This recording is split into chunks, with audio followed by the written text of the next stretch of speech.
নমস্কার। আজ দার্জিলিংয়ের প্রথম দিন। হোটেল থেকে সকালবেলায় কাঞ্চনজঙ্ঘাকে দেখা। হোটেলটা পাহাড়ের অনেক উঁচুতে ছিল। কাঞ্চনজঙ্ঘাটা পুরো পরিষ্কার দেখা যাচ্ছে।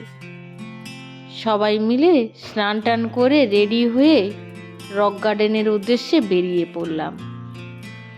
গাড়ির জন্য সবাই হোটেলের সামনে ওয়েট করছে। বাচ্চাগুলো প্রচুর দুষ্টুমি করছে।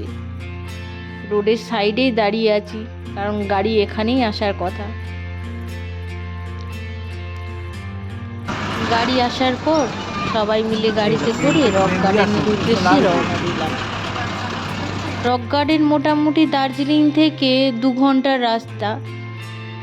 রাস্তাটা খুব বেশি না হলেও রাস্তাটা প্রচুর এবড়ো খেবড়োর জন্য গাড়ি একেবারেই স্লো যাচ্ছিল।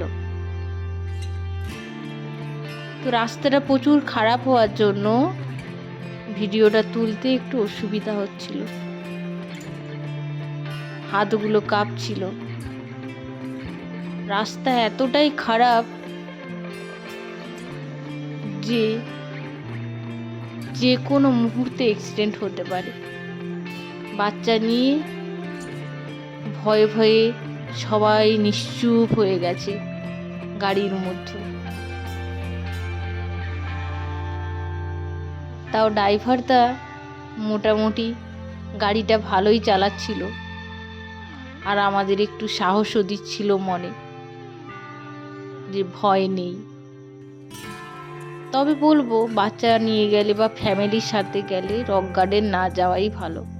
এই টাইমে রাস্তার যা হাল, আর মনে হয় না যে দ্বিতীয়বার আসবো কখনো রক গার্ডেন।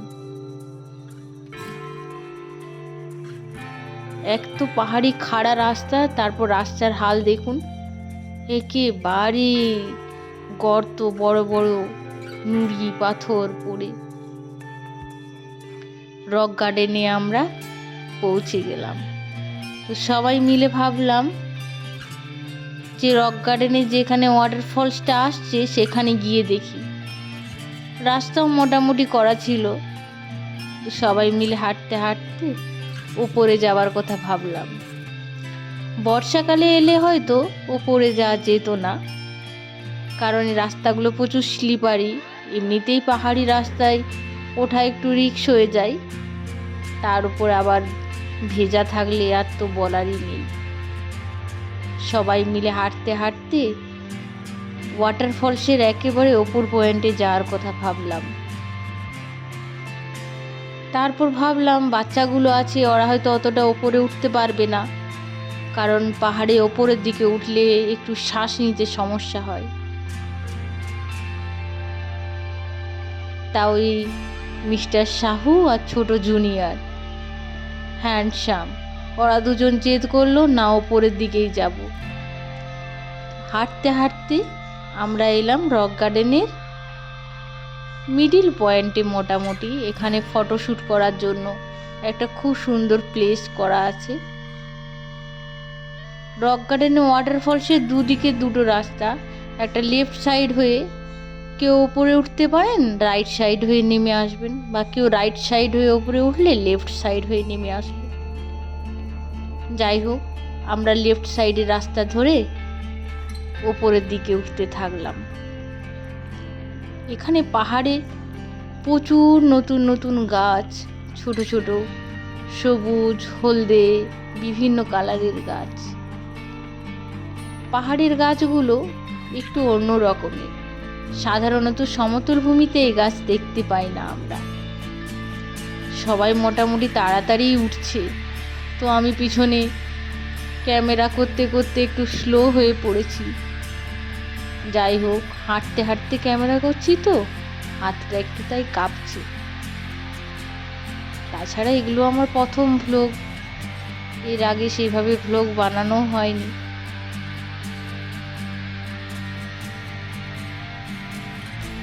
ভ্লগটা দেখে যদি আপনাদের ভালো লাগে তাহলে অবশ্যই কমেন্ট করবেন, তাহলে নেক্সট ভ্লগ করার জন্য আরও বেশি করে উৎসাহ পাবো আমি। যাই হোক, পাহাড়ের গা বেয়ে বেয়ে উঠতে থাকলাম। মাঝে মাঝে রেস্ট নেওয়ার জন্য বেঞ্চও আছে। এখানে অনেক রকম বড় বড় গাছও আছে, ছোট গাছও আছে। রাস্তাটা দেখছি সেভাবে চড়া কিন্তু নয়, খুব খাড়া নয়, একটু ঢালুই আছে রাস্তাটা। মোটামুটি সবাই উঠতে পারবে রেস্ট নিয়ে নিয়ে উঠলে।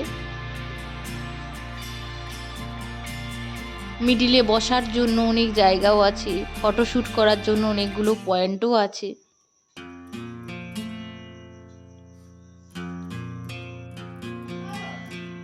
এখানেও একটা খুব সুন্দর ফটোশ্যুটের জন্য পয়েন্ট আছে। তো সবাই বললো এখানে দাঁড়াবো না, ওপরের দিকে চলে যাব।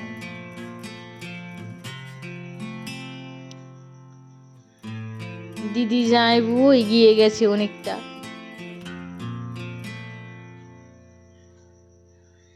এখানে গাছগুলো খুব সুন্দর। পাহাড়ে অনেকবার গেছি ঘুরতে, কিন্তু দার্জিলিং সাইডের পাহাড়ের গাছগুলো পুরো একদম সবুজ। এখানে শুকনো পাহাড় নেই, এখানে যত পাহাড় সবই সবুজ। সবাই মোটামুটি দেখছি না দাঁড়িয়ে হাঁটতেই লেগেছে। আমরা অনেকটাই ওপরে চলে এসেছি।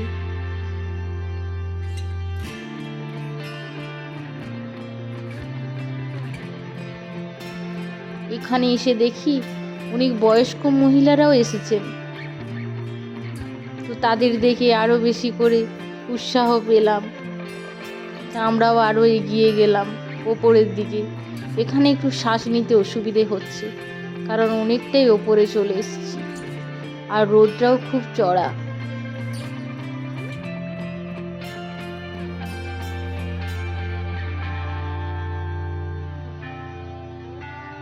যাই হোক, পাহাড়ে ওঠার মজা একটা অন্যরকম।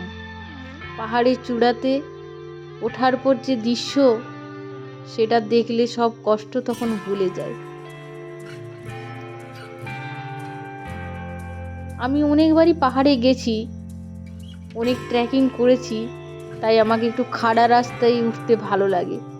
পাহাড়ে আমি একটা শর্ট রাস্তা, খাড়া রাস্তা ধরে এগিয়ে গেলাম, কারণ আমি ভিডিও করছিলাম তো ওরা অনেকটা এগিয়ে গেছে। তো আমি খাড়া রাস্তা ধরে ওদের সঙ্গ নিলাম।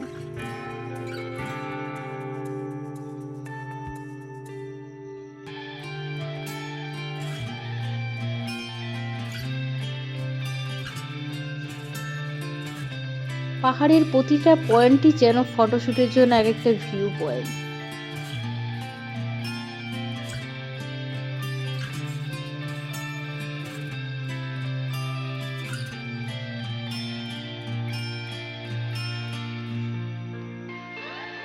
আমরা হাঁটতে হাঁটতে প্রায় ওপরে এসে পৌঁছে গেছি।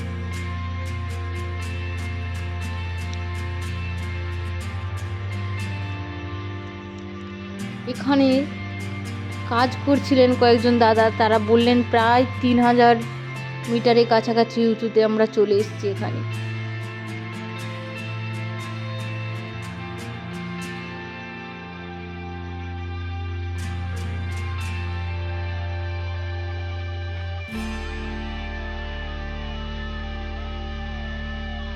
এখানে তো মিস্টার জুনিয়র আর সিনিয়র সাউ তো খুব স্পিডেই উঠছে।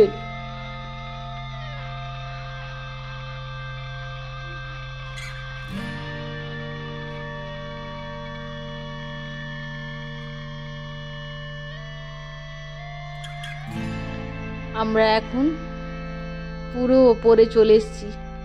এখানে একটু স্টে করার জন্য কতগুলো বেঞ্চও আছে, একটা পুরনো পোড়ো বাড়িও আছে, কিন্তু বাড়িটা দেখে ভয়ই লাগছিল একটু। অনেক পুরনো বাড়ি, তার উপরে সবুজ পাহাড়ের মধ্যে, এখানে অনেক পোকা মাকড় থাকতে পারে।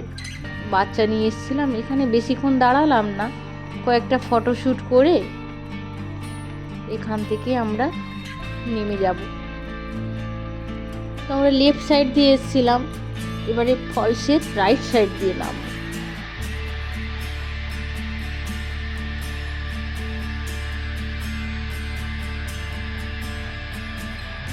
পুচকেগুলো মোটামুটি ভালোই হাঁটছে। পাহাড়ে কত রকম নতুন নতুন ফুল, গাছ পাতা দেখে বাচ্চাগুলো তোলার চেষ্টা করছে। এখানে বাবা ধরে ধরে সিঁড়ি দিয়ে নামছে। এখানে ফলসের কাছাকাছি আমরা চলে এসেছি। এখানে রাস্তাটা প্রচুর স্লিপারি।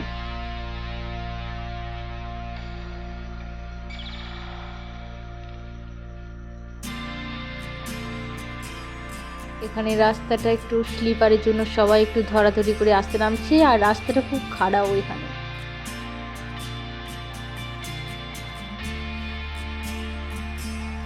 আর মিস্টার সাহু সবাইকে ট্রিক্স বলছে কিভাবে হাঁটলে স্লিপ কম খাবে।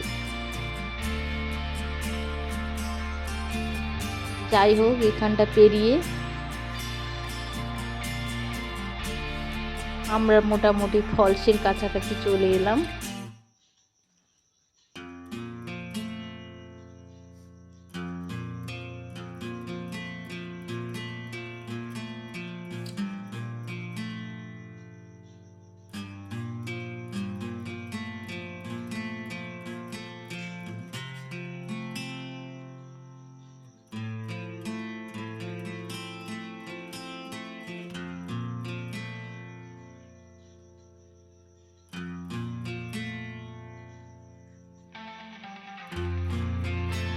বর্ষার সময় এখানে ওঠা যায় না, কারণ এখানে ফলসের জলগুলো তখন অনেকটা এগিয়ে চলে আসে। এখানে ফটোশ্যুটের পয়েন্ট, অনেকে ফটো তুলছেন, আমরাও সবাই ফটো তুলবো এখানে।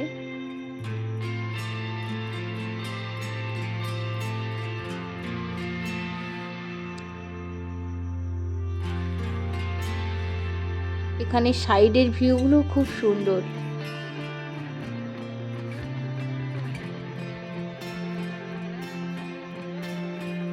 জামাইবু তো একেবারে ফলসের কাছাকাছি চলে গেছে, ফলস পেরিয়ে চলে গেছে সে।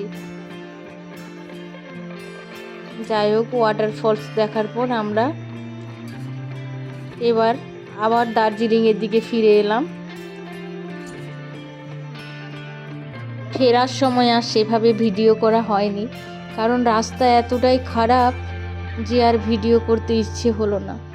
ফিরে এসে আমরা হোটেলে একটা খাওয়া দাওয়া করলাম সবাই মিলে। এখানে খাবারের রেট একটু বেশি, কিন্তু খাবার মোটামুটি বাঙালিদের সবই পাওয়া যায়।